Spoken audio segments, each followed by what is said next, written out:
तो गाइस कैसे हैं आप सब लोग। ब्लीडिंग फेट के एपिसोड 111 के साथ हाजिर हो। तो लास्ट एपिसोड के एंड पे हमने देखा था कि शावलिन टेंपल बर्बाद हो चुका है, जिसकी खबर जहां पर हिवनली राइटियर्स अलायंस तक भी फैल चुकी है। और मास्टर जीगाल जो कि हिवनली राइटियर्स अलायंस के अब यहाँ पर जनरल स्ट्रेटेजिस्ट है, तो उनके पास भी एक लेटर पहुंचता है जिसमें उन्हें बताया जाता है कि क्या कुछ हो रहा है, कि किस तरह से यहाँ पर हिवन ब्रिलियंस डीमन लॉर्ड ने शावलिन टेंपल को बर्बाद कर दिया। और इस वक्त यहाँ पर वो मेन आर्मी को लेकर आगे की तरफ बढ़ रहा है, जबकि दूसरी तरफ से हवा फैमिली के लोग जो है वो योम के साथ मिलकर वहां पर अपनी आर्मी को लेकर मेन सेंट्रल प्लेन्स की तरफ आगे बढ़ रहे हैं। मास्टर जीगाल वहां पर काफी ज्यादा बड़ी दिक्कत में होते हैं, क्योंकि इस वक्त हमारा योंगम्योंग जहां पर नहीं है जो कि फैसला ले सके कि उन्हें क्या करना है। तो वो सोच रहे होते हैं कि अब हम लोग जहां पर क्या करें, क्या हम अपनी आर्मी को जहां पर से हिवन ब्रिलियंस डीमन लॉर्ड की तरफ भेजें या फिर अपनी आर्मी को जहां पर से हवा फैमिली की तरफ भेजें। और इसी के साथ वो कहते हैं कि जहां पर जो न्यूज सुनने के बाद मैंने अपने दो एल्डर्स को मास्टर ऑक्जैंग और मास्टर हाक वून दोनों को जहां पर से माउंट हुआ और साथ में जोंगजैंग उन दोनों की तरफ भेजा है, दोनों सेक्टर्स की तरफ भेजा है जो कि इस वक्त हवा फैमिली के रास्ते में आते हैं। सेंट्रल प्लेन्स और हवा फैमिली के दरमियान में जहां पर वही दोनों फैमिलीज आती हैं,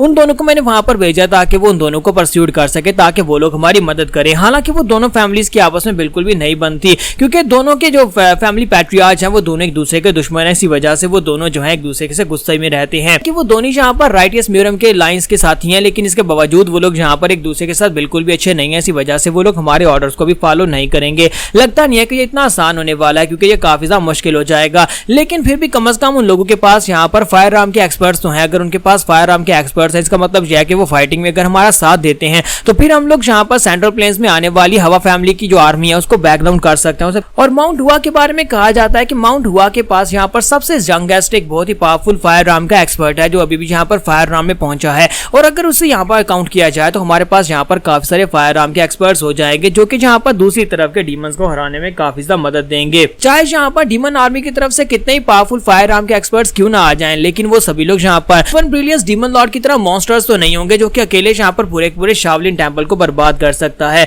तो हमें यहाँ पर इन दोनों को मनाना ही होगा, हमें इन दोनों सेक्टर्स को साथ मिलाना होगा, तभी हम लोग यहाँ पर उस आर्मी को रोक सकेंगे जो कि हवा फैमिली की तरफ से हमारी तरफ आगे बढ़ रही है। चाहे कुछ भी हो जाए, मास्टर ऑक्जैंग और मास्टर मॉक वून को यहाँ पर करना ही पड़ेगा। यहीं पर से नेक्स्ट सीन जो होता है माउंट हुआ का दिखाया जाता है कि माउंट हुआ सेक्टर के अंदर दिखाता है कि सेक्टर मास्टर जो होती है वो काफी ज्यादा गुस्सा हो जाती है और कहती है कि तुम्हारी हिम्मत कैसे भी आपको मेरे सामने ये बात करने की। तो मास्टर ऑक्जैंग उसे कहता है कि मैं जहां पर सिर्फ से कोऑपरेट करने की बात कर रहा हूं, कि तुम्हें जोंगनैन सेक्टर के साथ मिलकर जहां पर हमारा साथ देना होगा ताकि हम लोग हवा फैमिली के लोगों को रोक सकें। तो वो उसे कहते हैं कि उन लोगों ने जहां पर अपनी आर्मी यानी अपने सोल्जर्स की डिप्लॉयमेंट सेरेमनी को कंप्लीट किया, लेकिन इसका मतलब ये तो नहीं है कि उन्होंने किसी के ऊपर अटैक कर दिया। और जब तक वो लोग जहां पर किसी के ऊपर अटैक नहीं करते, हम लोग उनके ऊपर इल्जाम नहीं लगा सकते कि वो जहां पर अपनी आर्मी को क्यों तैयार कर रहे हैं और हम लोग उनके ऊपर अटैक क्यों करेंगे। तुम सिर्फ और सिर्फ असम्पशंस के ऊपर हमें उनसे बढ़ाना चाहते हो ताकि हमारे बहुत सारे लोग यहाँ पर मारे जाएं। मैं तो ऐसा बिल्कुल भी नहीं कर सकती और ना ही मैं अपने लोगों को यहाँ पर मरने दूंगी। मास्टर ऑक्जैंग उसकी बात सुनने के बाद वहां पर सोच रहे होते हैं कि पहली बात तो यह है कि यहाँ पर इस बात के लिए मनाना कि हमारा साथ दे काफी ज्यादा मुश्किल है, और ऊपर से यहाँ पर जोंगनैन के सेक्टर के लोगों के साथ मिलकर काम करने के लिए तो ये बिल्कुल भी नहीं मानेगी,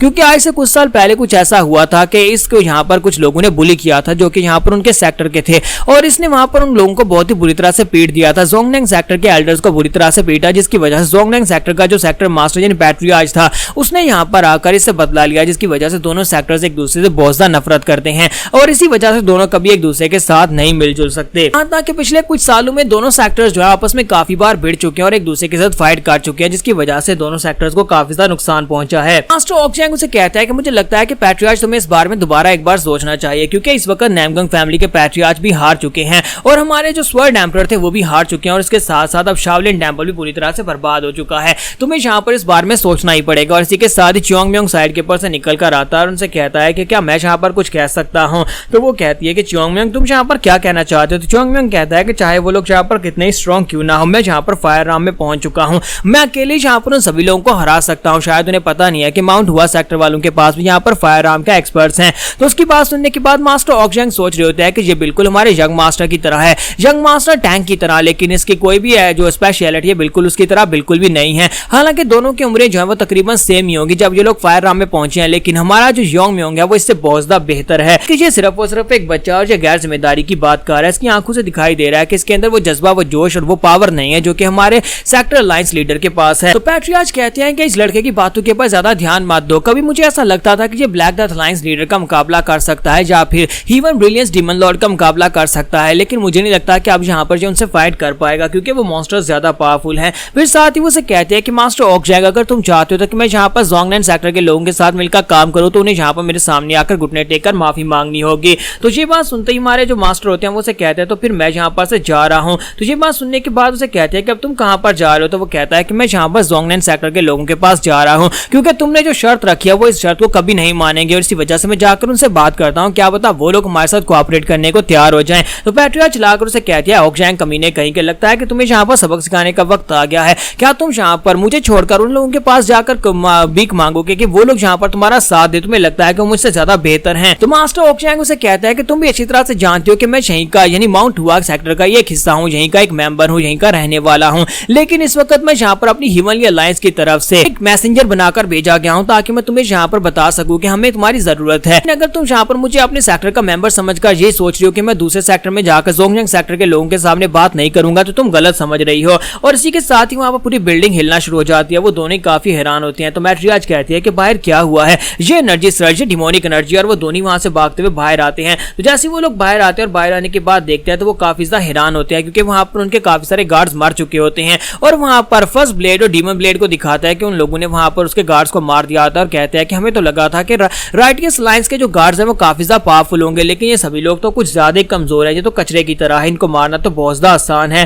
फिर साथ ही वो कहता है कि अब यहाँ पर तुम सभी लोगों की बारी है। तो हमारी मैट्रियार्च पूछती है कि तुम कमीने लोग कौन हो, जहाँ पर ये सब कुछ क्या कर रहे हो, तुम्हारी हिम्मत कैसे हुई यहाँ पर हमारी प्रॉपर्टी में आकर ये सब कुछ करने की। तो मैट्रियार्च की बात सुनने के बाद उसे कहता है कि प्लीज माफ करना, हम लोग अपना इंट्रोडक्शन देना तो भूल ही गए, हम लोग हवा फैमिली के पर्सनल बॉडीगार्ड्स हैं। हम लोग यहाँ पर अपनी हवा फैमिली की मैडम के ऑर्डर्स के ऊपर आए हैं और हमारा ऑर्डर ये है कि तुम्हारी पूरी की पूरी माउंट हुआ सेक्टर को बर्बाद करना है। हम तुम सभी लोगों को मारने के लिए यहाँ पर आए हैं। और यहीं पर हमारे एपिसोड 111 का एंड हो जाता है। तो एपिसोड की एक्सप्लेनेशन अच्छी लगी हो तो कमेंट करके जरूर बताइएगा, वीडियो को लाइक करना मत भूलिएगा। Thank you.